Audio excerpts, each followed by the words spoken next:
हरियाणा की कैबिनेट मंत्री सीमा त्रिखा का कहना है कि इस बार भी बीजेपी हरियाणा की सभी 10 लोकसभा सीटों पर जीत हासिल करेगी। बीजेपी को किसी तरह की कोई भी चुनौती उनके सामने नहीं है। उनसे खास बातचीत की हमारे नेटवर्क 10 के संवाददाता ने। आइए आपको सुनवाते हैं। हरियाणा में लोकसभा चुनाव को लेकर तैयारियां जोरों शोरों से चल रही है। छठे चरण में यहां पर मतदान होना है। इस वक्त मेरे साथ हरियाणा के कैबिनेट मंत्री सीमा त्रिखा जी हैं। मैम, जिस तरीके से 2019 में 10 की 10 सीटें आप लोग जीत के आए थे, लेकिन इस बार का मुकाबला कितना आपको टफ लगता है? क्योंकि कई सीटें हैं जिसमें साफ तौर से नजर आ रहा है कि कांग्रेस चुनौती दे रही है। और हरियाणा की बात करें तो यहाँ पर इंडिया गठबंधन हुआ है। 9 सीटों पर आम आदमी पार्टी भी समर्थन दे रही है। कुरुक्षेत्र में आम आदमी पार्टी को कांग्रेस दे रही है। कितनी बड़ी चुनौती मानती हैं आप? मैं ये समझती हूँ कि आम आदमी पार्टी जो दिल्ली में इतना बड़ा, जब अन्ना हजारे जी का एक वो अनशन का कार्यक्रम था, तो मैं समझती हूँ ये उसमें से जन्मी पार्टी, करप्शन के खिलाफ जन्म हुआ। और आज सारे के सारे उसके सदस्य किस कगार पर हैं ये सब लोग जानते हैं। और आज ऐसे क्या कारण बन गए कि कांग्रेस के साथ हाथ मिला रहे हैं, तो ये अपने आप में एक सवाल है। दूसरी बात, जहां तक हरियाणा में लोकसभा के चुनावों का विषय है, मैं समझती हूँ कि 10 की 10 सीटें, जनता का मन जो है वो मैं जनता के मन से बात करें, क्योंकि सारा दिन लोगों के बीच में रहने का काम है। और फिर कोई कारण नहीं है ऐसा कि जनता क्यों वोट ना करे बीजेपी को। मैं नहीं समझती हूँ कि कोई कारण ऐसा। जब देश की सुरक्षा की विषय की बात आती है, तो आज देश हमारा मोदी जी से ज्यादा किसी और के हाथों में सुरक्षित नहीं है। ये पिछले 10 सालों ने हमें बताया। आज तक इतिहास में मैंने नहीं देखा कि 2 लोग लड़ रहे हो, 2 देश लड़ रहे हो और एक प्रधानमंत्री कहे कि 2 घंटे के लिए युद्ध रोक दो, 2 दिन के लिए युद्ध रोक दो।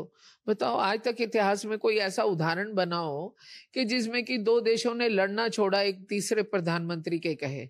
और फिर एक ऐसा देश जो हमें रोज सो के उठ के और सोते वक्त गाली देता हुआ सोता है, पाकिस्तान। जब उधर के लोगों ने, उधर के स्टूडेंट्स ने भी तिरंगे की छाव में अपने आप को सुरक्षित पाया, तो मैं सोचती हूँ कि इससे ज्यादा हमारे देश की क्या मांग हो सकती है। चंद्रयान की बात करें, अच्छा, कोरोना का समय भी आदरणीय मोदी जी के ही कार्यकाल में रहा है। और ये जो 2-2.5 साल का समय था, जिसे हम हमेशा बोलते नहीं है, उन्होंने करके दिखाया। हम हमेशा वसुदेव कुटुंबकम की बात करते हैं। हम कहते हैं कि पूरा विश्व, पूरा ब्रह्मांड एक परिवार है। तो उसका नतीजा और उसकी सोच समझ को उन्होंने क्रियान्वित किया कोरोना के समय में। कितने सारे देशों को उन्होंने वैक्सीन दी। संकल्प पत्र लेकर चले हैं आप, मोदी की गारंटी, उसमें अलग अलग आपने जो जनता से वादे किए हैं। दूसरी तरफ अगर कांग्रेस की बात करें, खासतौर से उन्होंने फोकस महिलाओं पर किया है, 1 साल में लाख रुपए देने का। और साथ ही साथ उनका कहना है कि महिलाओं को अगर सम्मान देने का कोई काम कर रहा है तो कांग्रेस है। आप एकमात्र सैनी सरकार में महिला हैं मंत्री, आप कैसे देखते हैं कांग्रेस की इस मैनिफेस्टो?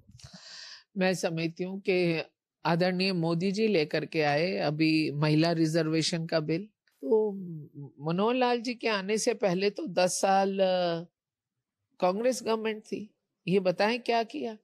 आज जब ये दूसरे को, जब जनता ने इनको तड़ी पार कर दिया है, तो तड़ी पार होकर के आदमी सोचता है यार मैं ये कर देता, मैं ऐसे कर लेता, वैसे कर लेता।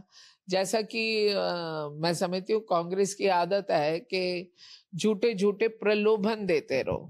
दूसरी बात, मैं ये बात कहना चाहती हूँ, जहां तक मनोहर लाल जी को बदलने का सवाल है, भारतीय जनता पार्टी में मनोहर लाल जी हरियाणा सरकार के मुख्यमंत्री जरूर थे, लेकिन वो भारतीय जनता पार्टी के एक समर्पित सिपाही, एक कार्यकर्ता भी हैं। धन्यवाद मैम। सीमा त्रिखा जी, हरियाणा के कैबिनेट मंत्री, जिनका कहना है कि 2019 की तरह इस बार भी हरियाणा की अगर बात करें तो यहाँ पर 10 की 10 सीटें भारतीय जनता पार्टी की झोली में जाएगी। बहरहाल जब 4 तारीख को नतीजे आएंगे तो ही पता चल पाएगा कि 2019 की तरह क्या भारतीय जनता पार्टी 10 की 10 सीटें जीत पाती है या नहीं। कैमरामैन विकास के साथ नेटवर्क 10 के लिए चंडीगढ़ से ईशा ठाकुर।